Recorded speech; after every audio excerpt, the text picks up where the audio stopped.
لە کاتێکدا دۆناڵد ترەمپ ڕایدەگەیەنێت کە ویلایەتە یەکگرتووەکان بە هۆی ئەوەی زیاد لە پێویستی خۆی نەوت بەرهەم دەهێنێت پێویستی بە گەروی هورمز نییە بۆیە سوپای وڵاتەکەی بە خۆڕایی نابێتە پۆلیسی پاراستنی بازرگانی وڵاتە دەوڵەمەندەکانی وەکو چین و ژاپۆن و سعودی و ئیمارات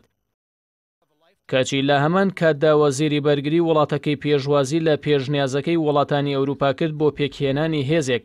بۆ پاراستنی کەشتیە بازرگانیەکان لە کەنداوی فارس و گەروی هورمزدا. گرنگی ئێستای کەنداوی فارس بۆ ئەمریکا بە پێچەوانی هەشتاکان و سەردەمی جەنگی 8 ساڵەی عێراق ئێران نییە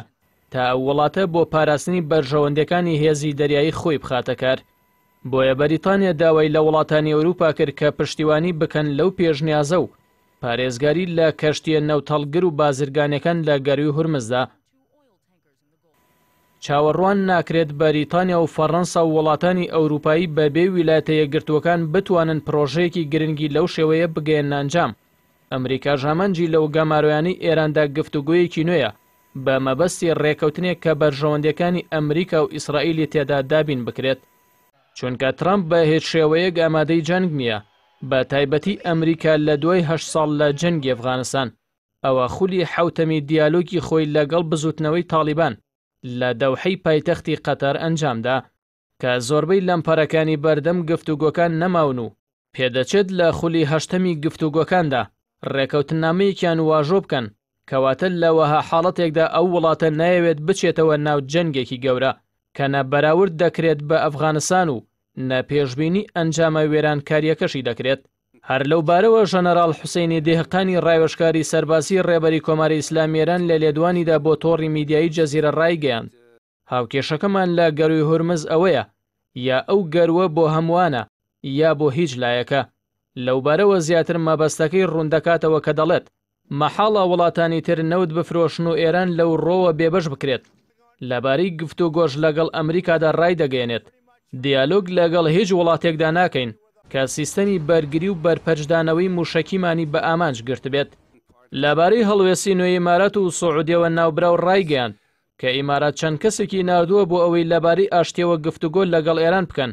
بەڵام ئەوە نیشانی شکست هێنانیانە لە ناوچەکەدا. هەروەها ئاماژەی بەوەشدا کە سعودیش چەند نامەیەکی ئاراستە کردووە کە گوایە دەیەوێت دۆخەکە لەگەڵ ئێراندا ئاسایی بکاتەوە. چەند ڕۆژێک لەمە بەریش بەرپرسانی سعودیە لە دوای بەهاناوەچوونی کەشتێکی لە کارکەوتوی ئێران لە دەریای سوور و چاکردنەوەی نردیانەوە بۆ ئێران کە چاودێران ئەوەیان بە پەیامی ئاشتی سعودیە بۆ ئێران ناوبرد و تارانیش سەرەڕای پچڕانی پەیوەندەکانی لەگەڵ ڕیازدا سوپاس و پێزانینی خۆی ئاراستەی سعودیە کرد. ماوەیەک بەر لە گەرمتربوونی خێرانی کەنداوی فارس عەباس عێراقچی پەیامێکی موحەممەد جەواز زەریفی گەیاندە پایتەختەکانی چەند وڵاتێکی کەنداو ئەویش لەسەر بنەمای بەندێکی بڕیاری 598 ئەنجومەنی ئاسایشی نەتەوە یەکگرتووەکان کە جەنگی 8 ساڵەی عێراقیێران بەپی ئەو بڕیارە وەستێنرا و ئاشتی بەرقەرار کرا. دەڵێت بۆ سەقامگیری ناوچەکە پێویستە سکرتێری گشتی نەتەوە یەکگرتووەکان دیالۆگێک بەڕێوە ببات و باڵەنسێکی ئاشتی خوازانە لە نێوان وڵاتانی ناوچەکەدا بەدی بهێنێت. گەرچی تەوەری سعودیە و ئیمارات بە خەیاڵی پشتیوانی ئەمریکا و ئیسرائیل لە کاتی خۆیدا وەڵامی خواستەکەی ئێرانیان نەدایەوە بەڵام لە دوای شکستەکانیان لە یەمەن و کۆنتڕۆڵی هورمز لەلایەن ئێرانەوە و هێرش بۆ سەر چەند کەشتێکی نەوتەڵگر و خستنە خوارەوەی فڕۆکە بێفڕۆکەوانەکەی ئەمریکا و دەست بە سەراگرتنی کەشتیە بەریتانیەکە ئەوانیش گەشتونەتە ئەو ئەنجامەی کە لە ڕێگەی دیالۆگەوە لەگەڵ ئێران بگەنە ئەنجام و ئاشت بوونەوە.